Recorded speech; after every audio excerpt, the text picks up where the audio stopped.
गर्मियों का मौसम था। रूपनगर नाम के गांव में लखन नाम का एक गरीब किसान अपनी पत्नी सरला और एक बेटे के साथ रहता था। उसका बेटा करण 7 साल का था। माँ, आज कितनी ज्यादा गर्मी है, पिताजी को बोलो ना घर में एक कूलर ले आए। बेटा, अभी हम लोगों के पास कूलर खरीदने के लिए पैसे नहीं हैं। घर में एक पंखा है, अभी उसी से काम चलाना पड़ेगा। लेकिन माँ, ये पंखा चलता कहाँ है? ये पंखा इतने धीरे धीरे चलता है कि इसकी हवा ही नहीं लगती। बेटा करण, तू एक काम कर, तू जाकर ठंडे पानी से नहा ले तो तुझे थोड़ा अच्छा लगेगा, क्योंकि ये गर्मी तो हमारा पीछा छोड़ेगी नहीं। और ना हम इतने पैसे वाले हैं कि गर्मी से बचने के लिए हम अपने घर में एसी या कूलर लगवा सकें। सरला अपने बेटे से ऐसा कह ही रही होती है कि तभी वहाँ लखन भी आ जाता है। आज गर्मी बहुत ज्यादा है, बाहर तो जैसे आग बरस रही है। अरे, एक दिन की तो बात है, हम एक दिन भूखे रह लेंगे। लेकिन तुम्हारी तबीयत का क्या? इतनी गर्मी में बाहर जाओगे तो बीमार पड़ जाओगे। बीमार पड़ने से पहले भूख हमें मार डालेगी। मुझे तो मेहनत करनी ही पड़ेगी। तुम मेरी चिंता मत करो, मैं ठीक हूँ। पापा, ये पंखा तो आग उगल रहा है, पानी भी गर्म हो गया है। कुछ ठंडा पीने को मिले तो अच्छा लगे। बेटा, हमारे पास तो मटके का पानी ही है, वो भी अब गर्म हो चुका है। सेठ जी के घर में ठंडा पानी होता है, उनके पास फ्रिज जो है। ठंडा पानी तो चाहिए, पर अभी तो सब्जियां तोड़नी है। मैं काम से लौटकर कुछ सोचती हूँ। मैं तो कहती हूँ आज मत जाओ। देखो ना, करण की भी हालत खराब हो रही है। गर्मी सच में बहुत ज्यादा है। नहीं सरला, मैं तुम्हें और करण को कभी भूखे पेट नहीं रख सकता। आज सब्जियां नहीं तोड़ी तो खराब हो जाएंगी, फिर बेचूंगा क्या? चलो अब मैं जाता हूँ। लखन अपनी पत्नी और बेटे की चिंता को दिल में रखते हुए भी मजबूरी में घर से निकल पड़ता है। बाहर सूरज आग बरसा रहा था और लखन पसीने में भीगते हुए खेत की ओर बढ़ता है। वह खेत में पसीना बहाते हुए सब्जियां तोड़ता है और उन्हें बाजार में बेचने ले जाता है। उसकी छोटी सी दुकान पर कुछ ग्राहक आते हैं। भाई, आलू कितने रुपए किलो हैं? अरे भाई, 20 रुपए किलो। भाई, मेरे घर पर खाने को कुछ नहीं है, मेरे पास सिर्फ 20 रुपए हैं। अगर इसमें दे सको तो 1 किलो दे दो, तुम्हारा बहुत एहसान होगा। इतनी गर्मी की वजह से मैं काम पर नहीं जा पा रहा, इसलिए पैसे भी नहीं कमा पा रहा हूँ, इसीलिए घर में खाने को कुछ नहीं है। चलो, मैं तुम्हें 1 किलो आलू के साथ थोड़े टमाटर भी दे देता हूँ, ताकि तुम्हारे घर वाले पेट भर के खा सकें। लखन उस ग्राहक को सामान देता है और फिर शाम ढलने पर अपनी कमाई समेटकर घर की ओर चल पड़ता है। सरला, आज मैंने एक गरीब आदमी को आलू और टमाटर दिए। वह गर्मी की वजह से काम पर नहीं जा पा रहा था। बेचारा कह रहा था कि घर में खाने को कुछ नहीं है। अरे, तुमने तो फिर भी उसकी मदद कर दी। हमारे पास खुद कितना है लखन, फिर भी तुम्हारा दिल कितना बड़ा है। क्या करूं सरला, उसकी आंखों में भूख दिखी तो रहा नहीं गया। अपने लिए तो मैं रोज कमाता हूँ, पर उसका क्या? पापा, बहुत गर्मी हो रही है, अब तो पीने का ठंडा पानी चाहिए। हमारे घर में तो गर्म पानी ही है। हम सेठ जी के घर चलें, उनके पास फ्रिज है, वहाँ ठंडा पानी मिलता है। हाँ जी, करण ठीक कहता है। आज दिन भर गर्मी से हालत खराब हो गई। करण बेटा, अगर तुम लोग ठंडा पानी पीना चाहते हो तो मैं कल ही बाजार से नया फ्रिज लेकर आऊंगा, फिर आराम से घर पर ही ठंडा पानी मिलेगा। सेठ जी के यहाँ पानी पीने जाओगे तो वो गुस्सा हो जाएंगे और बात भी बिगड़ सकती है। सच पापा, आप फ्रिज लाएंगे? फिर तो हम भी ठंडा पानी पी सकेंगे और शायद कुछ ठंडी चीजें भी रख पाएंगे। लेकिन लखन जी, फ्रिज तो बहुत महंगा होता है, वो तो सेठ लोगों के ही घरों में होता है। हमारे जैसे गरीबों के पास इतने पैसे कहाँ। सरला, मैं कुछ न कुछ जरूर करूंगा। अपनी मेहनत की कमाई से थोड़ा थोड़ा जोड़कर कुछ पैसे जमा किए हैं। कल बाजार जाकर देखूंगा, शायद कोई सस्ता और अच्छा फ्रिज मिल जाए। पापा, जल्दी लाना ना, मैं तो अब से ही ठंडा पानी पीने का सपना देखने लगा हूँ। हाँ बेटा, मैं पूरी कोशिश करूंगा। चलो, सुबह ही बाजार जाकर देखता हूँ, शायद कोई उपाय मिल जाए। अच्छा छोड़ो ना, आप बहुत थक गए हो, आज थोड़ा आराम कर लो। सुबह देख लेना, पहले खाना खा लो, फिर बाकी सब सोचते रहना। ठीक है, चलो पहले खाना खा लेते हैं। लेकिन अब दिल में बस एक ही बात है, अपने घर में भी ठंडा पानी होना चाहिए। लखन अपने परिवार की छोटी छोटी खुशियों के लिए फिर से हौसला बटोरता है। सरला स्नेह से थाली परोसती है और करण ठंडे पानी के सपनों में खोया मुस्कुराता है। लखन के भीतर एक नई चेतना जाग चुकी थी। अपने घर में भी फ्रिज होगा। वह मन ही मन अगली सुबह की योजना बनाने लगता है, उम्मीद की एक नन्ही लौ के साथ। और अगली सुबह वह बाजार के लिए निकल जाता है। भाई साहब, वो कोने में जो छोटा सा सफेद फ्रिज रखा है, उसकी क्या कीमत है? मुझे बस ऐसा ही कुछ चाहिए जो थोड़ा ठंडा पानी दे सके। वो छोटा वाला? हाँ, वो 14,000 रुपए का है। अच्छा मॉडल है, बिजली भी कम खाता है और ठंडक भी बेहतरीन देता है। अब तो लोग यही ले रहे हैं। तुम्हें चाहिए क्या? 14,000 रुपए? अरे भाई, इतना महंगा? मेरे पास तो कुल मिलाकर 3,000 रुपए ही हैं। मैंने तो सोचा था कि इतने में कुछ छोटा मोटा मिल जाएगा। क्या इतने में कुछ भी नहीं मिल सकता? 3,000 रुपए में? अरे भाई, इस शोरूम में तो कुछ नहीं मिलेगा। यहाँ तो सब नया और ब्रांडेड सामान है। 3,000 में तो शायद एक पंखा भी नहीं मिल पाएगा। तुम्हें फ्रिज चाहिए या फिर कुछ और? नहीं नहीं, मुझे तो सिर्फ फ्रिज ही चाहिए। देखो, घर में गर्मी बहुत है। मेरा बेटा तो ठंडा पानी मांगता है और बीवी भी परेशान है। कोई पुराना मॉडल या छोटा सा फ्रिज नहीं मिलेगा क्या? बस पानी ठंडा कर दे, इतना ही काफी है। यहाँ ऐसा कुछ नहीं है भाई, ये शोरूम है। यहाँ पुराना सामान कहाँ मिलेगा? सब नया और चमचमाता है। वैसे तुम किसी कबाड़ी से पुराना ले आओ 500 में, और अगर चाहो तो EMI पर इसे ले जा सकते हो। अब तो हर कोई किस्त पर ही ले रहा है। नहीं नहीं, मैं किस्त पर नहीं लूंगा। EMI में इंसान बर्बाद हो जाता है। आज 600 रुपए देंगे, कल ब्याज चढ़ेगा, फिर कर्ज के बोझ तले दब जाएंगे। मैंने गांव में देखा है, लोग किस्तों के चक्कर में अपना घर तक बेच देते हैं। मुझे ऐसा नहीं करना। मुझे इसे अपनी मेहनत से ही हासिल करना है। तो फिर आप यहाँ गलत जगह आ गए हैं। यहाँ 3,000 रुपए में आपको कुछ भी नहीं मिलेगा। लेकिन आप एक जगह जा सकते हैं जहाँ आपको फ्रिज मिल जाएगा। यहाँ से बस 20 कदम पर एक दुकान है, वहां जाकर देख सकते हैं। लेकिन जब मैं रास्ते से आ रहा था तो मुझे वह कबाड़ वाले की दुकान कहीं नहीं दिखी। क्या आप मुझे उसका सही पता बता सकते हैं? देखो, यहाँ से बाहर निकलो, बाईं ओर मुड़ जाना, फिर सीधे चलते रहना। बाजार के आखिरी छोर पर एक चौराहा आएगा, वहां से दाहिनी गली में मुड़ जाना। वहां कुछ लोग पुराना सामान बेचते हैं, फ्रिज, पंखे, सब कुछ मिलेगा। लेकिन ध्यान रखना, जो भी लेना हो सोच समझ कर लेना, वरना बाद में पछताओगे। अच्छा, ठीक है भाई, बहुत बहुत धन्यवाद मुझे बताने के लिए। मैं अभी वहां जाता हूं और देखता हूं, शायद मेरे 3,000 रुपए वहां कुछ काम आ जाएं। हाँ हाँ, चलो, शुभकामनाएं। उम्मीद है तुम्हें कुछ सस्ता और अच्छा मिल जाए। वैसे अगर कभी यहाँ आना हो तो कूलर का ऑफर हमेशा खुला है। लखन शोरूम से बाहर कदम रखता है।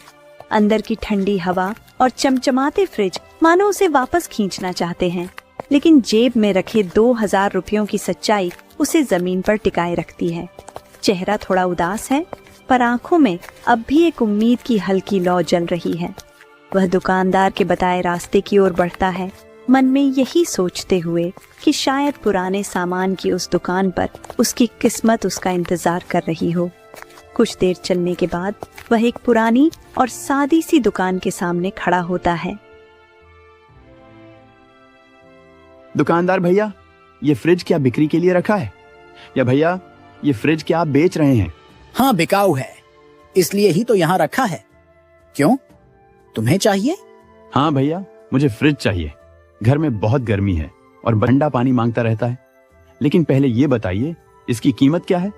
मेरे पास ज्यादा पैसे नहीं है। इसका दाम 1,700 रुपए है, इससे कम नहीं होगा। देखो भैया, फ्रिज बिल्कुल बढ़िया हालत में है। मैंने खुद चेक किया है, ठंडक भी बढ़िया देता है और बिजली भी कम खपत करता है। इस दाम में इससे अच्छा नहीं मिलेगा। अरे, ये तो मेरे बजट में आ रहा है। पर भाई, पहले मुझे इसे चालू करके देखने दो। कहीं ऐसा ना हो कि पैसे दे दूं और ये घर जाकर बंद हो जाए। अरे भैया, मैं इतना बेकार सामान नहीं बेचता। मुझ पर भरोसा रखो, तुम्हें कोई खराब चीज नहीं दूंगा। अभी लाइट नहीं है, वरना मैं चालू करके दिखा देता कि फ्रिज एकदम सही चलता है। भाई, ये बिल्कुल वही है जो मुझे चाहिए। मेरे बेटे को अब ठंडा पानी मिलेगा। पर 1,600 पक्का है ना? थोड़ा कम नहीं? 800 रुपए से 1 पैसा भी कम नहीं होगा। मैंने पहले ही कम दाम बता दिया है। ऐसा फ्रिज तो आराम से 2,400 में बिक जाता है। तुम्हें इसलिए दे रहा हूं क्योंकि लग रहा है कि तुम्हें सच में जरूरत है। ठीक है भाई, तुम ठीक कह रहे हो। मैं ये फ्रिज ले लेता हूँ। मेरे पास कुल 3,000 रुपए हैं। 1,700 रुपए तुम्हें दे देता हूँ और बाकी के 300 से मैं इसे घर तक ले जाने का इंतजाम कर लूंगा। बिल्कुल, सौदा पक्का। तुम अच्छे इंसान लगते हो, इसलिए खुशी से दे रहा हूं। ये फ्रिज तुम्हारे बड़े काम आएगा। बस इसे साफ सुथरा रखना और बिजली ठीक से देना, सालों साल चलेगा बिना दिक्कत के। जरूर भाई, तुम्हारा बहुत बहुत धन्यवाद। अब मैं इसे लेकर घर चलता हूँ। लखन पास ही खड़े एक मजदूर को आवाज देता है और बाकी बचे 200 रुपए में उससे फ्रिज अपने घर तक पहुंचवाने का इंतजाम कर लेता है। पापा, ये क्या लाए हो? सचमुच फ्रिज है, हमारा अपना फ्रिज।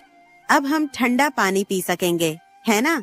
लखन जी, ये तो वाकई में फ्रिज है। अरे, इतने पैसे तुमने कहाँ से जुटा लिए? मुझे तो लगा था तुम बस मजाक कर रहे हो। हाँ सरला और करण, ये हमारा फ्रिज है। अब तुम्हें गर्म पानी नहीं पीना पड़ेगा। मैंने कहा था ना, कुछ न कुछ कर लूंगा। पापा, ये कैसे लाए? बताओ ना, क्या ये नया है? कितने का लिया? जल्दी बताओ। मैं तो समझी थी कि फ्रिज तो सिर्फ सेठों के घर में होता है। हमारे जैसे लोग कहाँ इतना पैसा लाते हैं? सरला, बात यह है कि मैं पहले शहर के एक बड़े शोरूम में गया था। वहां तो फ्रिज ऐसे चमक रहे थे जैसे टीवी में दिखते हैं, एक से एक बढ़िया मॉडल। लेकिन जैसे ही दाम सुने तो सच कहूं, पैरों तले जमीन खिसक गई। एक छोटा सा फ्रिज भी 16,000 का। सोचता रहा, इतने पैसे तो पूरे घर का महीना चला लें। 16,000 इतने पैसे तो हमारे पास कभी हुए ही नहीं। फिर क्या हुआ? हाँ, मैंने भी यही सोचा। वहां के दुकानदार ने समझाया, क्यों परेशान हो रहे हो साहब, किस्तों में ले लो, बस 600 रुपए महीने दो। लेकिन मैं जानता हूं ऐसे चक्करों में इंसान कैसे उलझ जाता है। मैंने साफ मना कर दिया। बोला, भाई साहब, कर्ज में तो इंसान जीते जी मर जाता है। मैं ऐसा कोई खतरा नहीं उठाने वाला। सही किया, कर्ज का बोझ हमारे जैसे लोगों को और दुख देता है। फिर तुमने ये फ्रिज कहाँ से लिया? लेकिन मैंने हार नहीं मानी। सरला, उस शोरूम वाले ने जाते जाते एक बात बताई। कहा कि बाजार के पीछे वाली गली में पुराने सामान की दुकानें हैं, वहां देख लो। मैं चल पड़ा। धूप तेज थी, थकान भी थी, लेकिन मन में उम्मीद बाकी थी। वहां पहुंचा तो अजीब ही दुनिया थी। हर ओर सामान बिखरा पड़ा था, पुराने पंखे, टूटी फूटी टेबलें, लकड़ी की कुर्सियां। और तभी मेरी नजर उस फ्रिज पर पड़ी। चालू हालत में था, ठंडी हवा दे रहा था। दिल ने कहा, यही है। सौदा पक्का किया। हमारे पास जो 3,000 रुपए थे, उसमें से 800 रुपए फ्रिज में गए और 200 रुपए मजदूर को दिए ताकि वो इसे हमारे घर तक पहुंचा दे। तुमने तो कमाल कर दिया लखन। इतने कम पैसों में फ्रिज लाना कोई छोटी बात नहीं। अब करण को ठंडे पानी की जो ख्वाहिश थी वो भी पूरी हो जाएगी। तुमने सिर्फ फ्रिज नहीं लाया, तुम हमारे सपनों को एक नई ठंडक दे लाए हो। ये मेहनत की जीत है लखन। हमारी जिद, हमारा प्यार, सब इसमें सांस ले रहा है। रमेश चारपाई पर बैठा था, अपने परिवार की खुशी को निहारते हुए। बच्चों की हंसी, बीवी की आंखों में राहत, सब कुछ देखकर उसके चेहरे पर संतोष की एक शांत चमक। गांव में रमेश के फ्रिज खरीदने की खबर आग की तरह फैल चुकी थी। हर कोई हैरान था। पास ही श्याम और राजू आपस में धीरे धीरे बात कर रहे थे। श्याम, क्या तूने सुना है? कल लखन ने फ्रीज खरीद कर लाया है। अरे वही लखन जो खेत में सब्जियां तोड़ता है? कैसे लाया होगा इतने पैसे? हाँ भाई, मैंने भी सुना। गांव में सब यही बात कर रहे हैं। कहते हैं पुराना फ्रिज लिया है लेकिन ठंडा पानी देता है। अब उसके घर में मटके का गर्म पानी खत्म, ठंडा ठंडा पानी शुरू। अरे भाई, ये तो कमाल हो गया। लखन जो 2 वक्त की रोटी के लिए दिन रात खटता था, अब उसके घर फ्रिज आ गया। मैं तो कहता हूँ गर्मी ने उसका दिमाग ठंडा कर दिया होगा। हंस मत, गर्मी तो सचमुच जान ले रही है। मेरे घर में भी बच्चे दिन भर ठंडे पानी के लिए तड़पते रहते हैं। अब तो सेठ जी के घर जाकर पानी मांगना पड़ता है और वो भी मुंह बना कर देते हैं। लखन ने तो अच्छा किया, हम भी ठीक कहते हैं। वैसे मेरे लिए भी ये फ्रिज किसी काम का हो सकता है। सुना है फ्रिज का पानी बहुत ठंडा रहता है। मेरी बेटी के ससुराल वाले अगले हफ्ते आ रहे हैं, उनके लिए तो ठंडे पानी का इंतजाम करना ही होगा। अरे बेटी के ससुराल वाले आ रहे हैं तो फिर तुझे कुछ बढ़िया इंतजाम करना पड़ेगा। गर्मी में गर्म पानी पिलाकर तो बेइज्जती नहीं करनी। हाँ बिल्कुल, मैं सोच रहा हूँ क्यों ना लखन से बात करूं, उसका फ्रिज कुछ दिनों के लिए किराए पर ले लूं। मेहमानों को ठंडा पानी पिलाएंगे, थोड़ा रौब भी जमेगा। वाह श्याम, तू तो बड़ा चालाक निकला। लखन का फ्रिज किराए पर लेगा और ससुराल वालों के सामने सेठ बन जाएगा। चल, ये आइडिया बुरा नहीं है। अरे सेठ बनने की बात नहीं है, बस इतना चाहता हूं कि मेहमानों को कोई तकलीफ ना हो। गर्मी में ठंडा पानी तो बनता ही है। मैं कल सुबह लखन के पास जाऊंगा, देखता हूं वो कितने में देता है। ठीक है भाई, बात कर ले। और हाँ, अगर सस्ते में मिल जाए तो मुझे भी बता देना। मेरे घर में भी गर्मी से हालत खराब है, शायद मैं भी लखन से फ्रिज ले लूं। हाँ हाँ, क्यों नहीं। चलो, अब रात होने वाली है, कल लखन से बात करके देखते हैं क्या सौदा बनता है। श्याम और राजू अपने अपने घर की ओर चल पड़ते हैं। अगली सुबह श्याम अपने मेहमानों के लिए ठंडे पानी का इंतजाम करने की सोच के साथ लखन के घर पहुंचता है। लखन भाई, मैंने सुना है तूने फ्रिज ले लिया। गांव में तो बस तेरी ही बात हो रही है। मैं सोच रहा था थोड़ी देर के लिए तेरे आऊं। हाँ श्याम, ले लिया फ्रिज।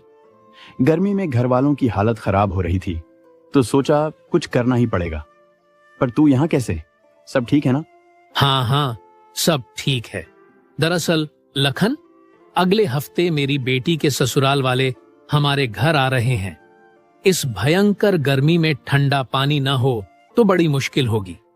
सुना है तेरा फ्रिज बहुत अच्छा ठंडा पानी देता है। सोच रहा था अगर तू कुछ दिन के लिए अपना फ्रिज मुझे दे दे तो बड़ी मेहरबानी होगी। अरे श्याम, बात तो तेरी सही है, लेकिन ये फ्रिज मैंने अपने घर की जरूरत के लिए लिया है। करण और सरला गर्मी से बहुत परेशान थे। अगर मैं तुझे दे दूं तो मेरे घर वाले फिर से गर्म पानी पीने को मजबूर हो जाएंगे। बड़ी मुश्किलों से थोड़ा थोड़ा जोड़कर ये फ्रिज लिया है भाई। लखन भाई, मैं तेरी मजबूरी समझता हूँ। बस कुछ ही दिन की तो बात है।